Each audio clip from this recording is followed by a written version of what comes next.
Hi, I'm Danny Unger, Creative Director at Cloudhead Games, and we're working on the Gallery, which is a launch title on the HTC Vive, and we'll eventually port that over to Oculus and Morpheus. I wanted to talk to you today about our Locomotion system called Blink. It's our solution for a completely 100% nausea-free VR Locomotion movement system for first-person experiences. So I say zero nausea because obviously if we want VR to gain wide acceptance in the general public, they can't have an experience that generates any kind of nausea. And as we all know, any kind of vection or artificial movement that's created in VR that your ear isn't also doing with physical motions that your body is actually tracking, it's going to create problems. So as designers, we have to come up with new systems to help translate your motions through a virtual space without causing sickness.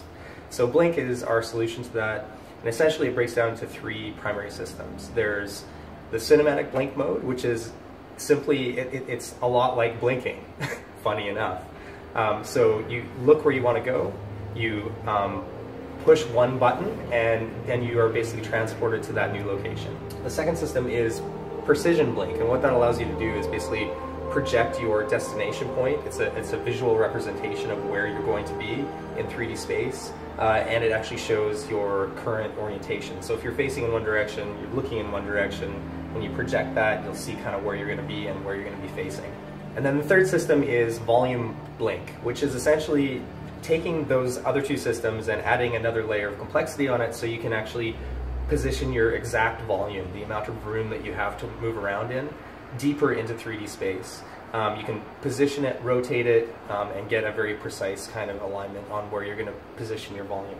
So on top of having a system that's nausea-free, we also have to account for users who have variable play spaces. So we actually call it elastic play space, because you might just have this area in front of your desk to play in, or you might have a carpet in front of your TV, or you might have a whole garage or a warehouse. The system that we created has to scale to account for every conceivable seated, non-seated kind of VR experience. We're obviously building towards a standing VR experience, but you can literally stand right in front of your desk and play our game and get the same kind of fidelity that you would get from a larger room. So we allow the system to scale dynamically to account for all of those different spaces. Another system we created is called bounds persistence. So one of the things we realized when we had access to like a full volume that people could actually walk around in is one of the ways you actually make people move around in a compelling and freeing way is you have to show them their bounds, and you have to do so by allowing bounds persistence at all times so that a user feels really comfortable in their space when they're moving around. And so they just have a real general sense of what's safe to do and where they can go within that volume. But the real key thing with presenting that is to keep it kind of out of your face. You don't want to see your bounds all the time. But so how do you kind of come to terms with those two conflicting ideas? Well, you treat your bounds by placing them much lower on the ground. They're only like 1.5 feet high, and they kind of just blend in with the environment around you. And they're subtly fading in and out over time.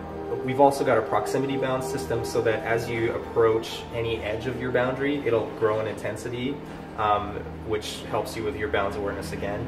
But conversely, when you're looking in the opposite direction, you'll see that your bounds kind of fade away, so that they're just simply not getting in your space. Once we had all these systems in place, we had to think about, well, how do we leverage what the system is really doing when positioning you ideally in the scene?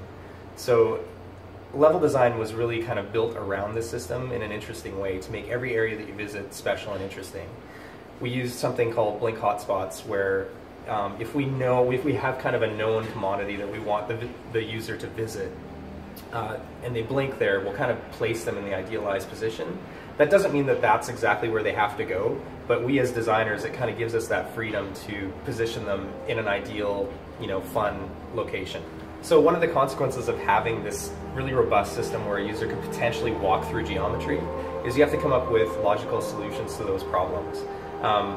So what we came up with was a system that essentially, it'll help the player get back on track by teleporting them back to their original location. So if they walk through a cave wall, for example, which is actually something you don't really want to do in room scale, you're kind of compelled not to do it. But if you do it, if you're trying to cheat, or if you accidentally clip through geo, what we do is we create a very dense blur, so you still have some kind of spatial awareness of shapes very vaguely, and it gives you the opportunity to kind of dip into geo and then dip back out, and then things will kind of fade off to darkness if you're in the geo for too long, and if you stay in for an extended period of time, we'll actually just reset you and bring you back to an idealized location in the game world. We've bundled a fairly dense amount of navigation control into a single button. We're quite proud of that because what it means is in the game, all you really have to worry about is grabbing things and using one button to locomote. And we stack layers of complexity on deeper into that one button system by using different tricks, by holding times and rotating your thumb around the gamepad, different things to bring up additional layers of complexity. But at the end of the day, what it means is that your mom or your dad or your young son can pick up the game and play quite easily. So I'm excited to announce that the gallery is actually 4 episodes, it's 4 chapters, and the first being the gallery Call of the Starseed. And we're going to be revealing that at PAX on August 28th to the 31st. And it will really give you your first opportunity to come down and try all these different systems and actually experience a fun game in VR. And fun is really, at the end of the day, that's what we're striving for. As much as we've tried to build these systems that are, compelling and very easy to use and very intuitive, if the game isn't fun, then what's the point? So we believe we've achieved that, and we need you to come down and try it and tell us whether or not we've succeeded. So we'll see you at PAX. Bye.